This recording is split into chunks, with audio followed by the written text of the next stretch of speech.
Also, please fill out one of the surveys on the back table. Your comments are really helpful. The bread was homemade. It's 100% whole wheat.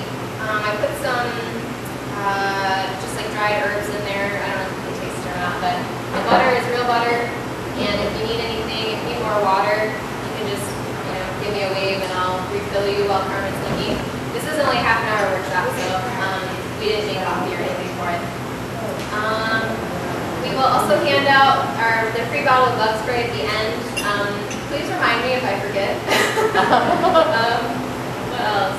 I think that's about it. So without further ado, I'm really excited to have Carmen back.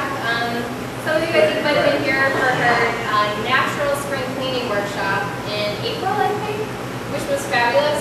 And I really like that this has become a series of making your own home products because it's cheaper. It's a lot healthier for our bodies to not be putting toxins on, and it's better for our water supply and the environment too. So thanks, Carmen, for being here. Thank you. Thank you. I would like to welcome everybody for coming to the Chautauqua County Rural Ministry Nutrition and Cleaning Project, which I'm so happy to participate in again.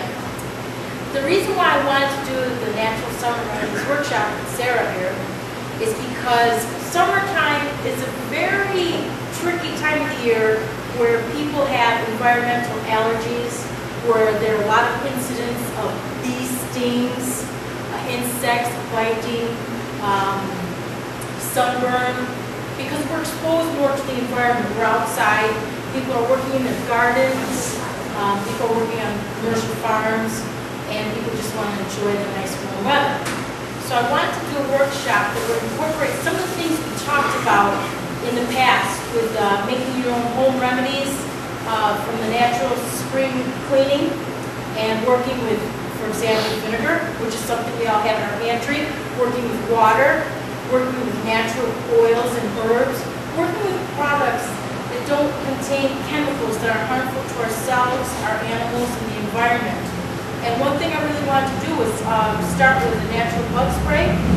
I started last year working on a horse farm with a friend of mine, and I made a natural fly spray for the horses because I see they use these commercial chemicals that have organophosphates, and you see that on the last page of the first pamphlet that discusses the toxicity of organophosphates, which are found in Roundup, weed killers, insect killers, and off.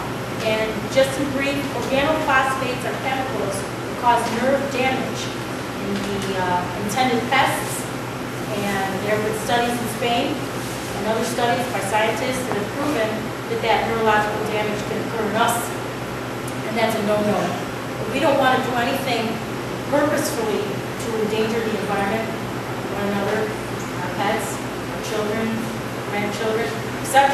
So that's why I figured out a way to do some research on some natural pest control, natural weed killers, natural insect killers, and there's information, websites that you can go to on your own. You can go to the Darwin Free Library, the Darwin Barker Library of Fredonia, the other libraries throughout these smaller towns. Buffalo has a library, SUNY Fredonia has a library, and you can do it on your own time on your own computer, whether you're PC or Mac.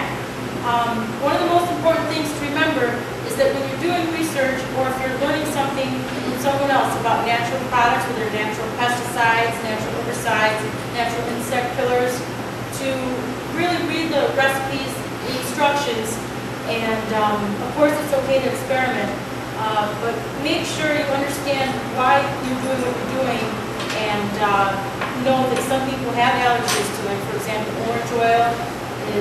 Orange oil is not very palatable by cats, and I'm not sure about dogs. So when you use these natural sprays, make sure you label them and place them in an area where the kids can't get to them or animals, or older adults that are forgetful and don't remember things. Okay, so one of the things we're going to do now is, if you look in your wonderful pamphlet that Sarah was so kind to put together for us, because I did a lot of research and I had so much information, and I was trying to get a lot of things put together so that everybody has a wide variety of things to look at. One of the things that I liked was discussing again about working with things that you have in your pantry. Vinegar has 1,000,001 uses, right? Whether it's white vinegar or apple cider vinegar. The white vinegar is great for killing weeds. Now, when you look at the third page, they talk about a list of a few edible weeds. You want to make sure you don't want to kill the weeds that are good. And we did that way back when in one of the workshops here regarding edible weeds, dandelion, what's the one? Purslane, the one that starts with a P. Purslane is great for people whose teeth are falling out, and I can't remember the name of that condition. But purslane is also wonderful green, and you can make salads with it. Okay, so in this section says spray weeds out, and I got this from my wonderful book, Dead Daisies Make Me Crazy. And this is garden solutions without chemical pollution. And there's a lot of wonderful information, and Sarah was kind enough to copy through the book. Just like other plants, weeds cannot tolerate certain chemicals, including alcohol, vinegar, and soap. Now, alcohol is something we all have in the medicine cabinet or first aid kit. Let's see what else. We have vinegar, again, which is in our pantry, and we have that in our cupboards. And we have soap. So using this knowledge to mix up a batch of cheap and easy weed killer, these sprays are similar to those we use to control pests and diseases, only much stronger. And the nice thing about these natural components is you're not going to kill yourself if some of it drops on your arm or if you ingest it under normal conditions.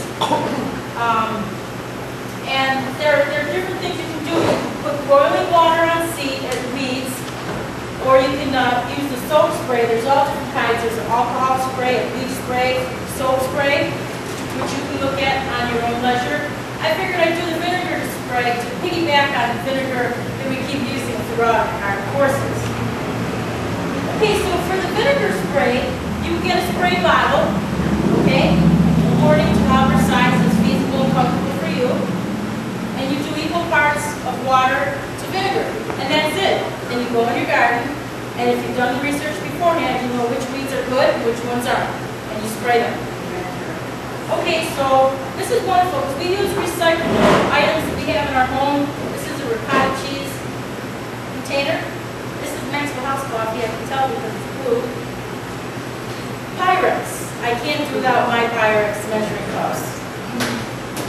And here's some white vinegar. Okay, so equal parts is 1 to 1. So I've got 1 cup, and I'll measure up to the measuring line.